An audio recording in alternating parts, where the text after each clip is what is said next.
Good afternoon, everybody. Thank you for joining us today for this initial eligibility presentation for homeschooled college-bound student athletes. My name is Matt Harris. I'm an Assistant Director of High School Review at the NCAA Eligibility Center, and I'm joined today by my colleague Amy Rout, who is also part of the High School Review team here at the Eligibility Center. We have a lot of great information to go over today, and I think you're going to find it really helpful. And I hope that you will engage and ask questions as we go through the presentation today. I'm going to get us started by going over our agenda for what we're going to be covering here in the next hour. I'm going to start off by talking a little bit about what we do at the Eligibility Center, a little bit about the 3 NCAA divisions, and then some information for student athletes and parents about NCAA registration, core courses, and what outcomes you are looking for as you progress through high school. A lot of the information is going to apply to all student athletes, not just homeschooled student athletes. I'll then hand it over to Amy, who's going to be going over some homeschool specific information. As you were reminded earlier, please use the Q&A feature and ask questions. We have a lot of information to go through in a small amount of time, and I'm sure there will be questions, and we're happy to answer those live through the presentation as we progress.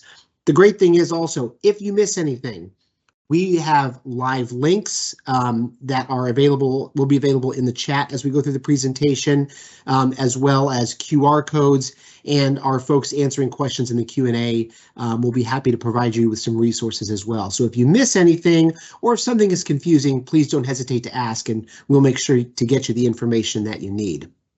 So like I said, I am part of the high school review team at the NCAA Eligibility Center. We are a part of the national office in downtown Indianapolis.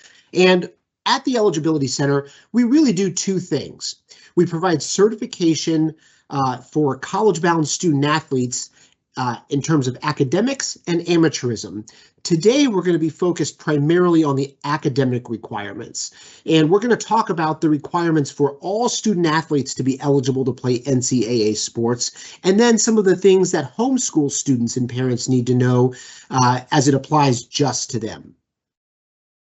So let's talk about the NCAA first. As a lot of you may know, we are separated into 3 divisions, and on your screen you can see a pretty good breakdown of those 3 divisions in terms of the number of schools, the number of students at the schools, and what's very interesting is the number of students who are student athletes in each division. So what this does is it gives you an idea of sizes and the number of student athletes within the different divisions, just something to keep in mind as your student is trying to navigate this process and deciding where he or she might like to attend college.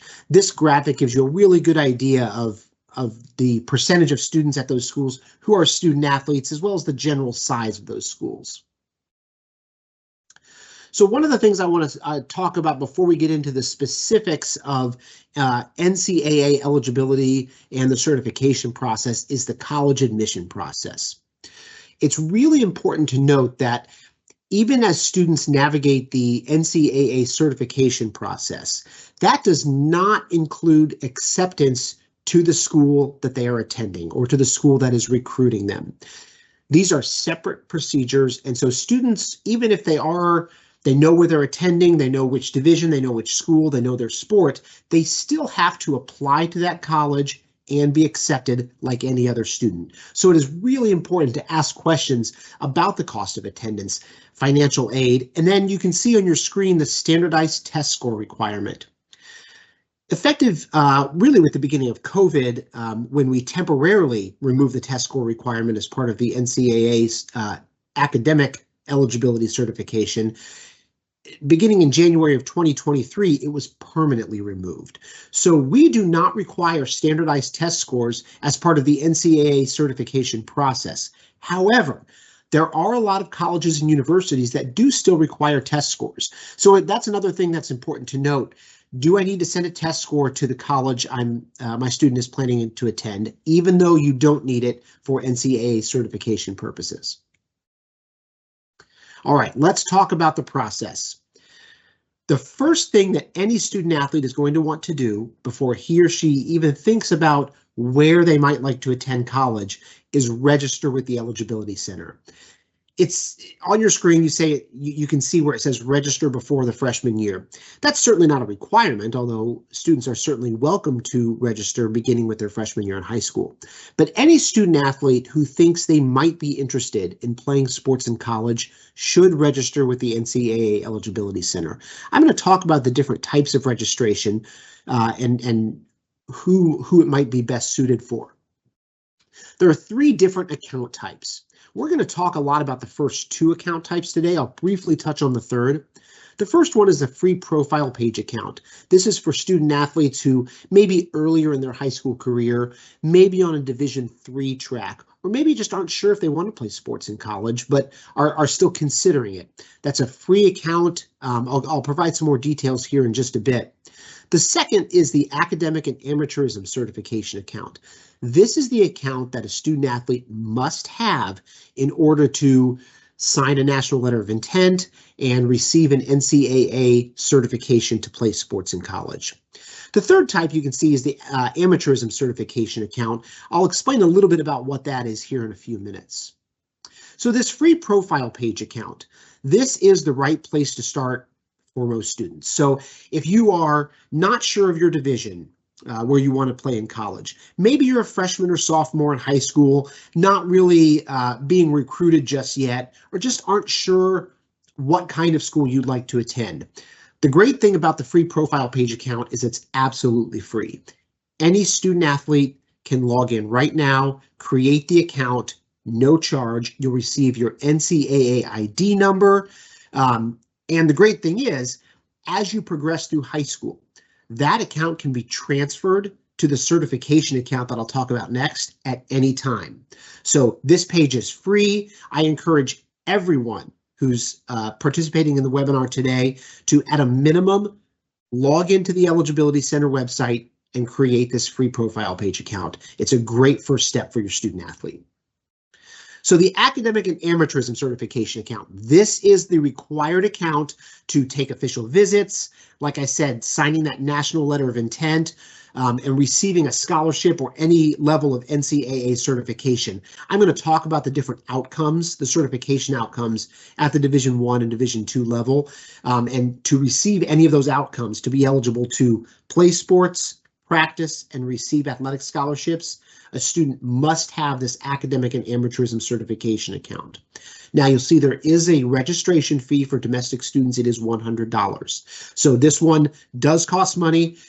There are fee waivers that are available. So you can click the link for the registration fee that you can see on your screen, and the Eligibility Center website has great resources on who might be eligible for a fee waiver. Generally, if you are a student who might be able to receive free and reduced lunch, you might also be eligible for a fee waiver. The Amateurism Only Certification account, this is really for international student athletes who might want to compete at the Division III level.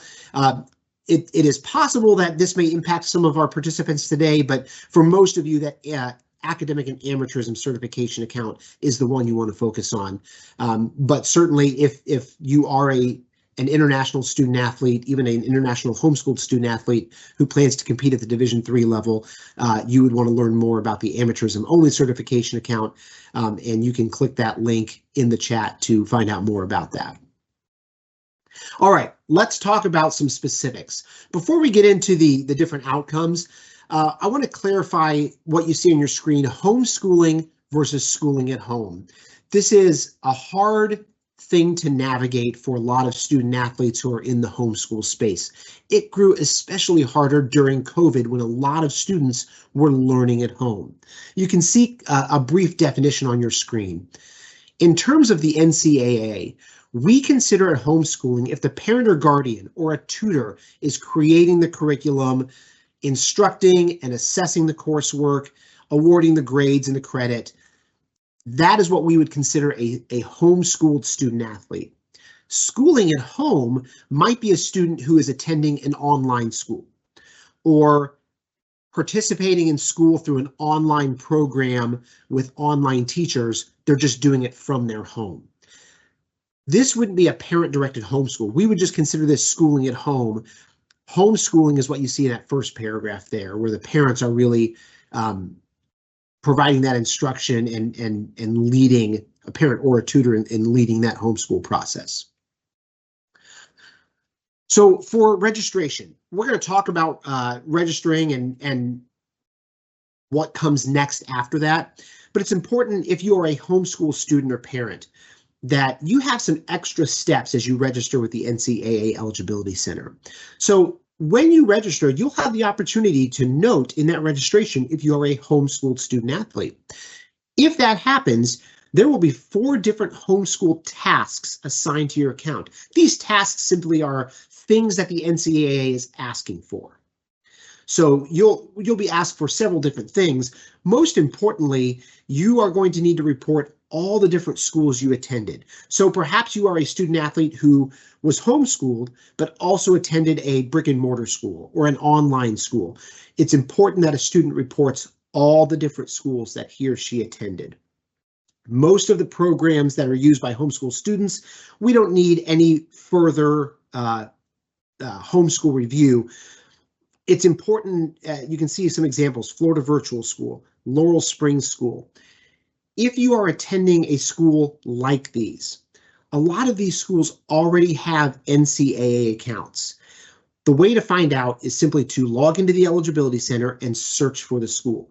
If that school has an NCAA account with approved courses, then the student athlete wouldn't need to complete the homeschool core course worksheets that Amy will talk about in a little bit. We would just need a transcript from that school showing that the student attended that school. So a little bit of confusion there, and Amy's going to get into some more details, but just some important tips as you are beginning the registration process. An institutional request list. We use a lot of acronyms at the NCAA. When we say an IRL, that's an institutional request list. This is a list of student athletes that a college is interested in recruiting.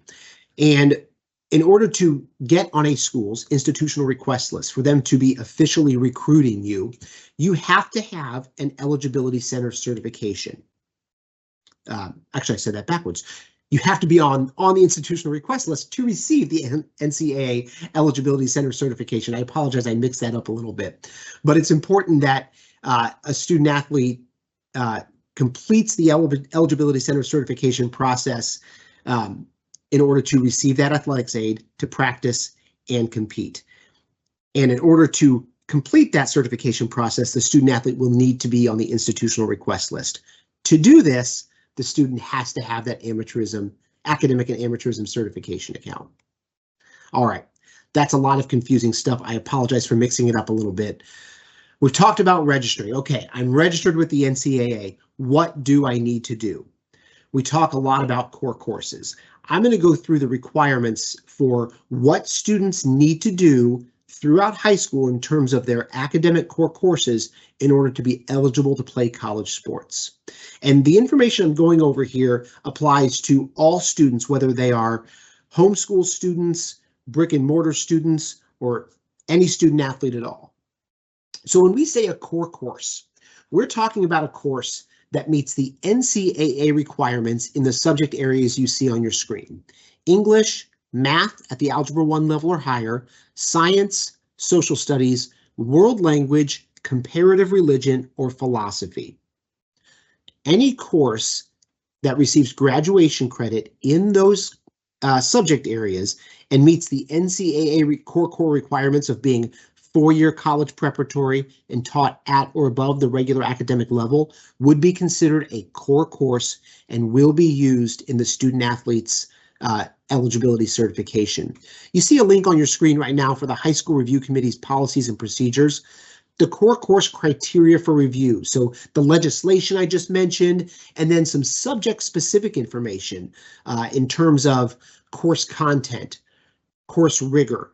That is available for you at any time. I encourage you to scroll through that High School Review Committee policies and procedures, which you can link to. We'll link to in the chat, and that has some really good information about what is a core course.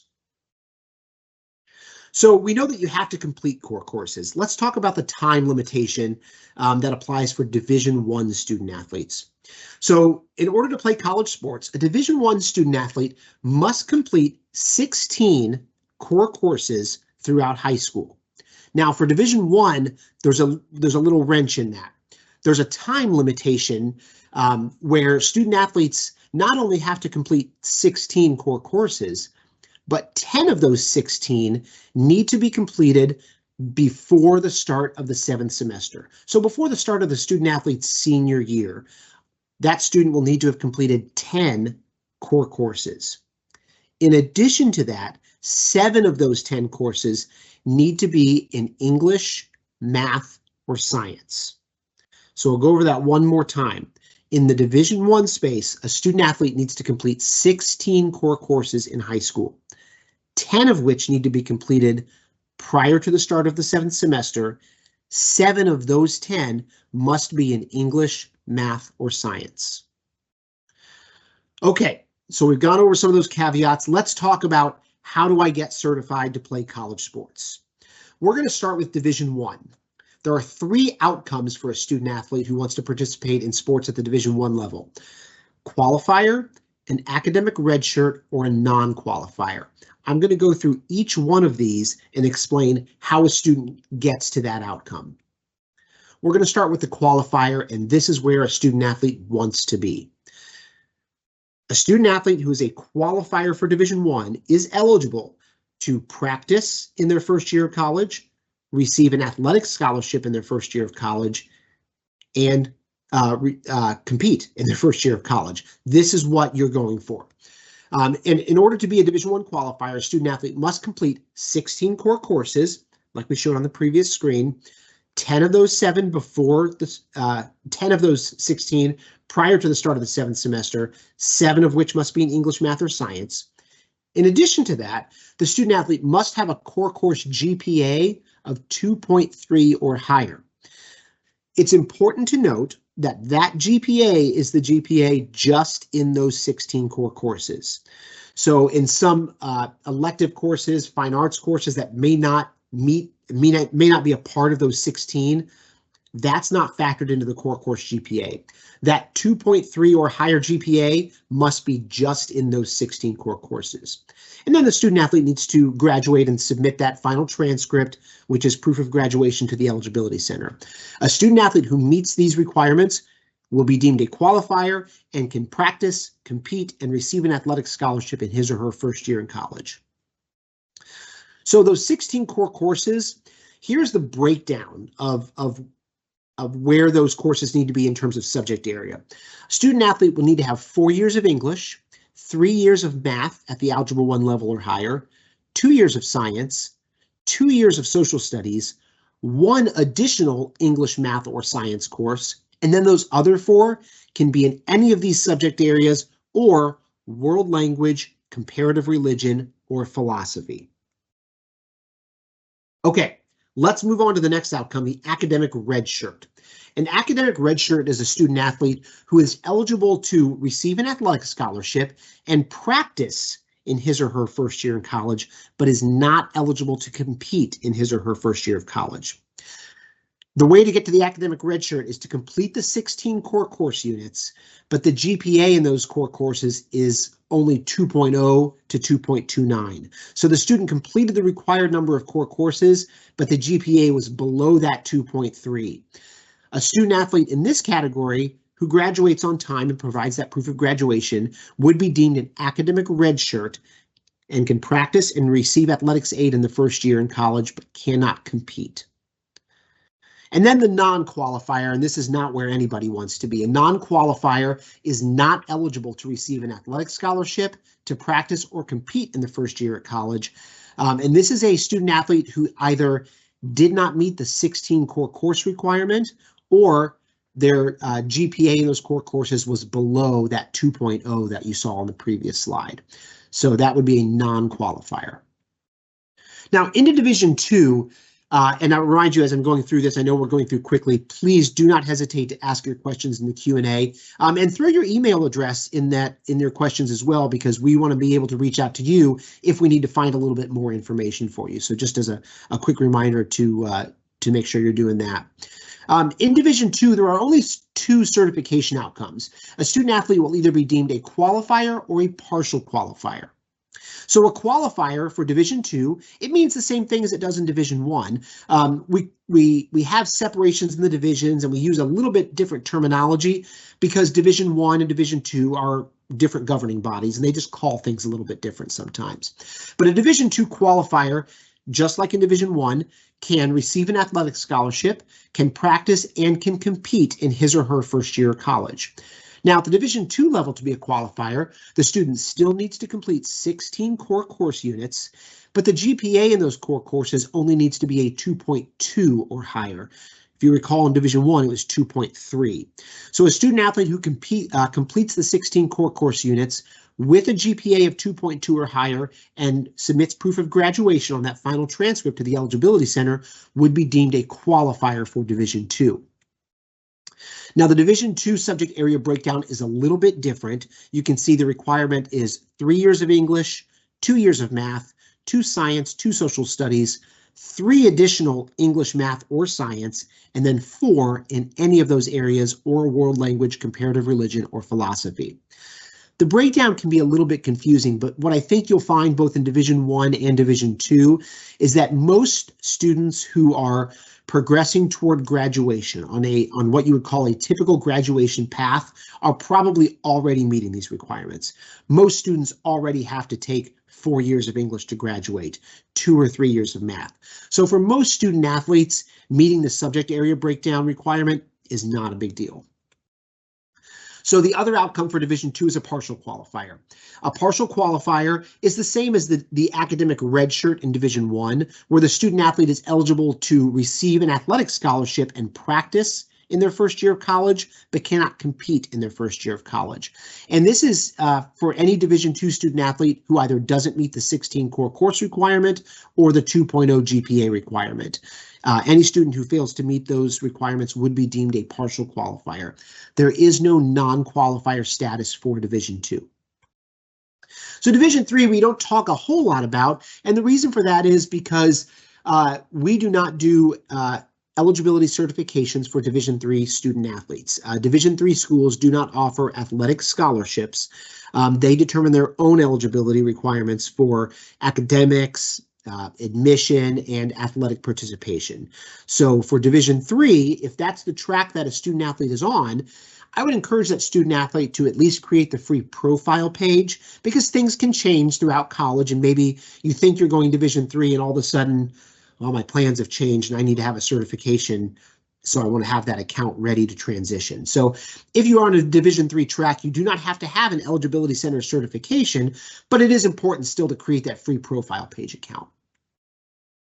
Okay, that's a lot of information. Again, please do not hesitate to throw those questions in the chat.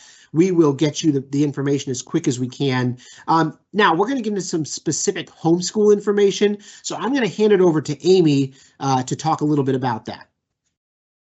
Thanks, Matt. So Matt did a fabulous job outlining the NCAA, the Eligibility Center, who we are, what we do, and then the initial eligibility requirements for all student athletes, whether they are homeschooled or not. So I'm going to take a little bit of time today, and this is probably the part that you're most interested in, is talking about some specific homeschool best practices, the documentation that you need to submit to help you walk through that process for your young person.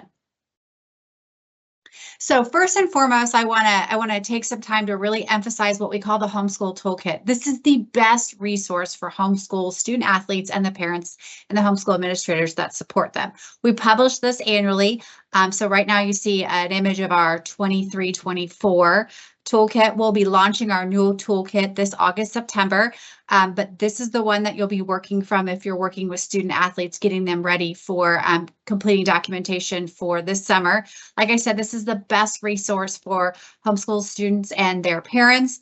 The information Matt's kind of already touched on is knowing if you're truly homeschooled or not homeschooled. Are you schooling at home? And so maybe not subject to the homeschool review process. So outlining that.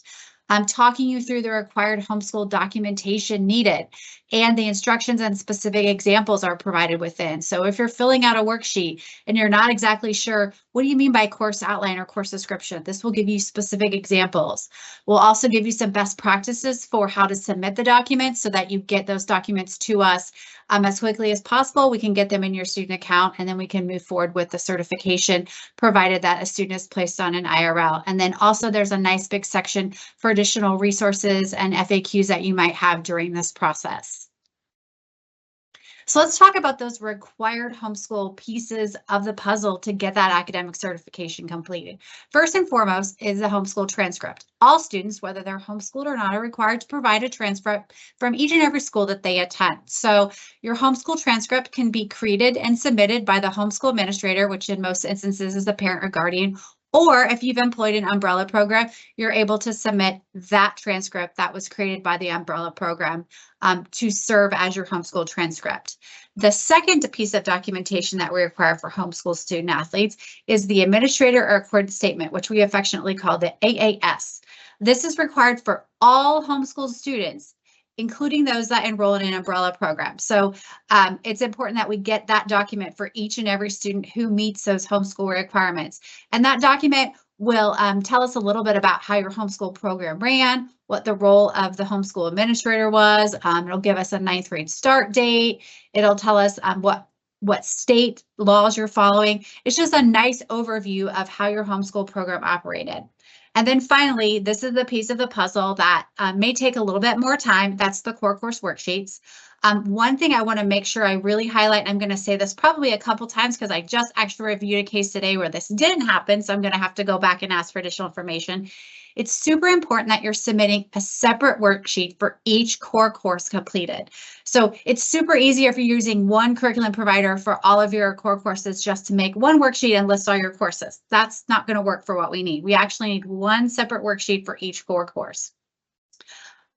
Also, it's important to note that if your homeschool courses were completed via an online or hybrid instructional model, instead of completing the traditional core course worksheets, you would want to pick the non-traditional core course worksheets. And I'll talk a little bit more about that later on in the presentation, but there are 2 types of core course worksheets, and depending on which type of instructional model that you used with your student for a particular course, you may need to submit one over the other. So let's talk about the transcript first. Just want to highlight, if you look at the image on the right of our screen, there are yellow sections. Those sections are required sections that if they are missing from a homeschool transcript, we will immediately go back and ask for that information. So a lot of that is like the demographic information, the name of your student, your address, the 9th grade start date. If they've graduated from high school, what that graduation date is. And then there's some yellow highlighted details related to the academic record. So when a course was completed, what the specific title of the course was, what the grade earned by the student was, what the credit was earned by the student. I think here the thing that we see probably, we'll say the biggest mistake or something that's omitted is that academic year in which a course was completed. So make sure you're either putting 9th grade or 2021 academic year. We need to know which academic year that course was completed so we can enter it correctly into the certification account. Also, another important piece of the puzzle is that we need a signature from either the homeschool administrator, that could be your parent or guardian, or the umbrella program administrator if you use an umbrella program to generate your homeschool transcript. I want to highlight that that signature can be wet or it can be an electronic type signature. So we accept both. We just want to make sure that there is a signature present. If for some reason the signature is missing or information is missing from the transcript, we will request a new transcript with that missing information, and we'll do so through a task that's assigned to your student's account. So let's talk about that second piece of the puzzle that we need from our homeschool student athletes, and that's that administrator in accordance statement, or the AAS. Like I talked about a little bit earlier, this affirms how the homeschool courses were completed and attests to the validity of the documentation provided. It's completed by the homeschool administrator who managed the homeschool program. So that may mean that they taught the courses, they evaluated the courses, and or awarded grades and issued credit. In that instance, are creating probably the transcript as well. It has to be signed by the parent or guardian. So even if you employ an umbrella program, it is important that As the parent or the guardian, you are the individual signing at the bottom of this worksheet to attest to the validity of what you are providing to the Eligibility Center. And once again, the signature can be wet or electronic, but it's super important that we do get that parent signature. If there isn't a parent signature, the document would be, parent or guardian signature, the document would be marked unofficial and we would task for a new one. So just want to make sure that we're signing all the documents by the parent or the guardian as we go through this process. And then we'll talk about the core course worksheets. Like I said, probably the biggest lift as a homeschool administrator. These are only submitted for core courses in which the parent or the guardian or tutor in this instance planned and delivered the instructional activity, determine the student's comprehension of the material through the process of grading and evaluating the student's performance. So the assignments, the assessments, the projects, whatever it is students had produced for you all to demonstrate mastery of the content. So if the parent or guardian or tutor determine the overall grade achieved or places the grade on a transcript or graduation report or reports the grade to a transcript agency or entity, which would be an umbrella program in this instance. So you can actually see a screenshot of the first page of the core course worksheet. As you can see, there's areas for you to put some demographic information about your student to tell us what subject area that particular course is receiving graduation credit, how the grade was determined, that final grade. And then the part that's most important to us as we're reviewing is the course description and the course outline. What exactly are students being asked to know and do as they navigate that course to demonstrate mastery? This is the second page, and that's actually already kind of transitioned to where I talk about the course outline and the types of assessments to use, as well as the final grades that students earn, as well as the final credit. Once again, you see there's a space here for the parents or guardian signature. Want to make sure that we're getting that signature again. We talked about that's super important, and I'm going to say it again. I'm probably driving the message home, but we can take a wet signature or we can take an electronic signature. Just make sure it's signed by the parent or guardian. And things important to note about core course worksheets is that there is no pre-approved homeschool curriculum. So for each and every core course that you would like to be considered in your student's academic certification, we would need an individual worksheet completed in its entirety and signed in order to determine if that course could be used. We use these worksheets like Matt talked about previously to make sure that they meet the NCAA core course legislation and the criteria for review for what it means to be a core course. And then we take these worksheets and we cross-check them with the transcript provided to make sure that when the course was completed matches, what the title of that course was, do the grade and credit matches. If we do have any variations between what's on a core course worksheet and what's on the homeschool transcript that you provided, we'll probably task back out in the student account to ask you to clarify those variations. Also want to take a little bit of time to talk about the non-traditional core course worksheets. More often than not, when we're processing homeschool accounts, the majority of the work is completed in what we call a traditional core course worksheet. So the previous two slides I just went over. Occasionally, there are students who opt to take courses through an online blended model, but it's not a pre-approved program, so they don't have an account with us. And the parent is still doing the oversight of that course, or maybe they're doing part of the instruction of the course and the online platform is doing a portion of it as well. So it's a hybrid model, if you will, or a blended model. In those instances where you're employing online or virtual-based instruction, you would need to complete the non-traditional core course worksheet. There's a link here to some traditional providers that we see that might be referenced as non-traditional providers. So when you're filling out these worksheets, one of the things that I really want to highlight is that provide responses how the course was completed by the student, not necessarily how the program is built, but what the student did with that program. So if you're using an online platform, but the student also met with you or also got additional instruction from you as the parent or guardian or the homeschool administrator, and you did some of the grading, but some of the grading came from the online platform, make sure you explain that. Tell us exactly what the student did as they navigated that course. The other thing I want to really emphasize is pay special attention to your responses where we talk about the frequency, so how often, and the nature of the student-teacher interaction. So If you met with your student once a week and you went over content, or you reviewed questions, or you graded an assignment and gave feedback, those are the kind of things that we're looking for. How often did you meet with your student, and what did you do when you were meeting with that student for this purpose of this course? Couple special scenarios we want to highlight outside of the documentation, and I may have seen some of these questions already in the chat, so I apologize if I'm being duplicative in my information, but want to make sure that we cover all the things that we see frequently being asked, not just by homeschool parents, but by parents navigating the initial eligibility process in general. First being the pre-9th grade coursework. Courses taken prior to 9th grade may be used if it appears on your homeschool transcript with a grade and high school credit awarded, and it still would have to meet core course requirements. A lot of times we see math being taken maybe in 7th or 8th grade, so maybe algebra 1, geometry, sometimes world languages are taken in pre-9th. So it is possible that we can use them. We just want to make sure if it is being offered through the homeschool platform or homeschool instruction, that you are completing a core course worksheet for those pre-9th courses in order for us to count those and use them in the initial eligibility requirements. Another special scenario, and I know I've seen this in the chat 5 or 6 times, is it's college coursework. We call that dual enrollment courses. So coursework that students complete while they're in high school, but they're receiving both high school graduation credit as well as college credit for those particular courses. Just like pre-9th courses, it is possible that we can use them in the initial eligibility process.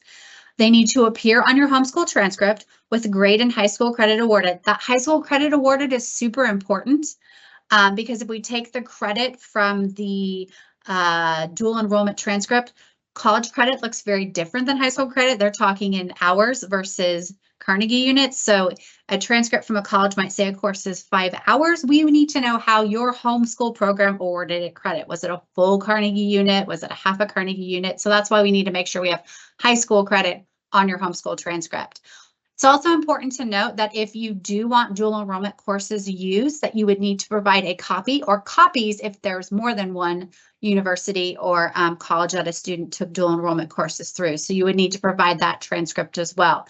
The one thing that's great is for dual enrollment courses, while you do have to provide the college transcript, you would not have to complete a core course worksheet for those courses. So let me reiterate that, because that's a big one we see, is that we can use dual enrollment courses provided it is on your homeschool transcript with high school grade and credit and the course's core.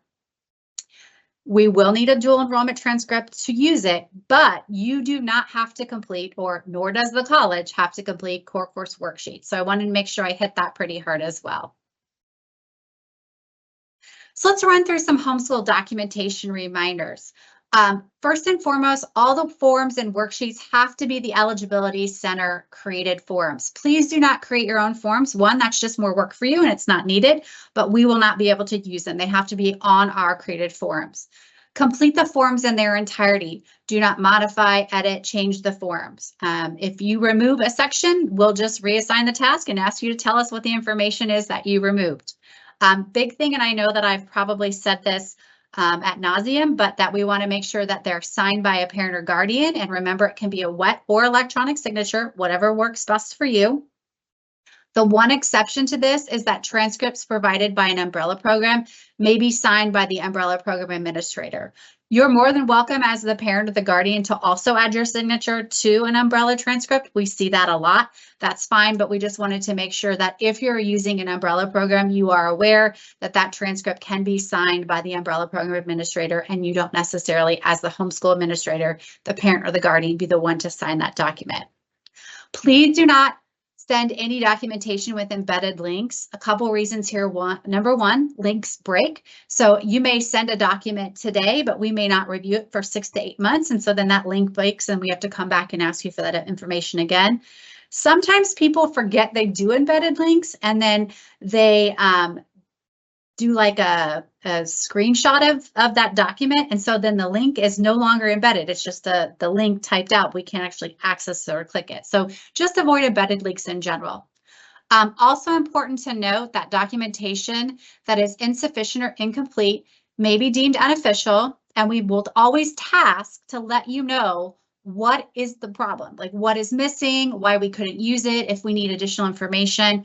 We've done a really good job over the last 3 to 5 years to make sure that if something can't be used, we want to make sure that we tell you as the parent what needs to be done so that you can make that correction and you're not waiting for your student certification, and we can speed that process along and not have any continued delays. Additional reminders in terms of submission, best practices, email it to us as an attachment, and I'll show you that email here a little bit later on in the presentation. But email is fastest. It gets you in line into an electronic queue. It's reviewed by our mail processing staff and can be legally coded to your student's account, and then gets moved along in the process. You're obviously welcome to mail. Standard delivery, overnight, or express mail. Obviously, though, if it's a hard copy, there's going to be a little bit more time in opening the mail, handling the mail, scanning the mail, indexing the mail. So we always encourage email as your first option. But no, if that is something that you're not comfortable doing or you're not willing to use, then you obviously can mail via standard mail as well. We cannot accept documents via Adobe EchoSign or Dropbox. Just wanted to make sure that we hit that home today. Also important to note that parents, guardians, or homeschool umbrella programs can submit homeschool transcripts. So transcripts can either come directly from the umbrella programs or from you all as the homeschool administrator, but all other documentation, so the AAS, the admin accorded statement, and the core course worksheets should come directly from the homeschool administrator, the parent or guardian. And then something else, just best practice, make sure that you're always including your student athletes' 10-digit NCAA ID, say that 5 times really fast, on all submitted student records. That makes it a lot easier for us to find which student that particular set of documents belong to. I know it's hard to believe, but there are a lot of students that have very similar names, if not identical names. So by giving us the ID, that makes it that much faster for us to figure out which John Smith these particular documents account belong to. So I've already actually seen this in the chat too. I was kind of peeking, which I try not to do, but I was kind of getting excited just to make sure I hit things while I was doing my homeschool portion. One of the big questions is, when should I be submitting this documentation? What are best practices? So in general, we say that a homeschool transcript should be submitted after the completion of their junior year, because that's typically when we're going to do what we call a preliminary certification. That's an analysis of the first 6 semesters of a student athlete's academic record. It's important, though, Matt mentioned this earlier, to remember that we will only do a preliminary and final certification if a recruiting college or university has placed that particular student on an IRL. So even if all the documentation is here, as if a university hasn't told us, hey, this is a student we're actively recruiting, please do the certification, we will not do that until that student's account has been placed on an IRL. Then obviously we would want to do a final certification once the student has completed his or her senior year. And we would want to make sure that that transcript that you're sending us has proof of graduation on it. So sometimes we see schools and parents jump the gun and they send us a final transcript before they've actually posted proof of graduation. So that's actually not a final transcript for our purposes. We would need that proof of graduation as well. All other transcripts, I think it's pretty common that students, not just homeschool students, but all students are actually going to multiple schools throughout the duration of high school. So perhaps, they might start at a public school in grade 9, and then you all decide, you know what, I'd really rather educate my student at home. So they do homeschooling for grade 10, 11, and 12. And maybe during that time, the student decides they want to take AP Calculus. And I don't know about you, I wouldn't be super comfortable teaching AP Calculus. I could probably handle chemistry, but not calculus. So maybe you employ a tutor to do that, or maybe you're using an online program that's approved. Whatever the case may be, if there are other schools the student has attended, you can send those transcripts at any time. And we just want to make sure that for each school a student attends, we have a copy of that transcript from that school directly. As far as the administrator accordance statement, I would submit that probably first. On that, there are 2 emails you're going to provide us, and those emails tell us from who we can receive documents officially. So best practice, if we have that document first, when you start sending the transcripts, or the core course worksheets, we already have those emails, those qualified sender emails on file. So we're able to mark those documents as officially received. So I encourage people to do the admin statement as soon as possible. It's relatively quick to fill out. It doesn't take a lot of time like a core course worksheet might. So that might be where I would start, and or maybe even send it with my first transcript. That's a good best practice. And then finally, core course worksheets. Generally speaking, I encourage parents to send the first set of core course worksheets after the student has completed their junior year. So you would be sending core course worksheets for the courses they completed their freshman year, their sophomore year, and their junior year. And then obviously if there was any pre-ninth coursework, you could do that too.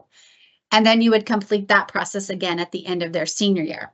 However, we know our homeschool parents are on the ball, and typically we do see homeschool parents choose to submit core course worksheets at the end of each academic year. So at the end of grade 9, then again at the end of grade 10, then again at the end of grade 11. That is totally up to you. However, I do want to remind you that you would have to be placed on an institution's request list, that IRL, before we would attempt the certification. So even though you're sending documentation at the end of grade 9, 10, 11, until an institution, a college or university that's recruiting your young person says, please perform the certification, those documents will sit here waiting for that. So just kind of think through what works best for you. I know that I would probably do them at the end of each academic year just because the information would be freshest in my head. What did I teach in English 9? What did I teach in English 10?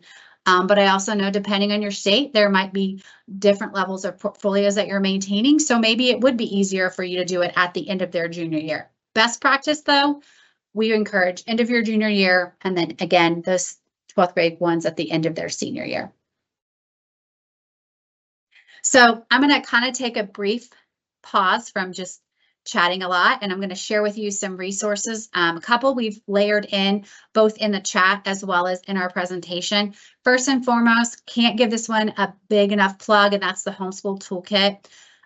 This is your resource that's going to be the best asset to you as a homeschool parent, is targeted to the documentation that you need to submit, how to successfully complete it, when to submit it, how to submit it, as well as some additional FAQ. So I encourage you to start there. There's some helpful links and resources within that document as well. From there, we'll talk a little bit about the initial eligibility flyers. This actually ties back to what Matt talked about at the top of the hour, and those are those Division 1, 2, and 3 requirements. It's just a nice little one-pager to see specifically those 16 core course breakdowns, what buckets you have to complete the disciplines in, what that GPA is, talks about the difference for the 10-7 for Division 1 versus Division 2, and then also talks a little bit about our friends in Division 3. Also, there's a resource here for those students who have an education impacting disability and what opportunities are available to those students. And then the second to last link is registering for the eligibilitycenter.org. Can't stress enough, register for a free profile account as soon as possible. I saw someone in the chat earlier say, well, I'm just completing my freshman year. Is it too late to register? It's never too late to register. So if you haven't done that, please feel free to start with that free profile account. You'll get lots of good information about the initial eligibility process, but also good things that might help your students in terms of time management, mental health awareness, just good all around student athlete information as they navigate high school, thinking about attending college and participating in athletics at that level. And then finally, we included a link here for the core course criteria for review. This will be super helpful to you as you're navigating those core course worksheets.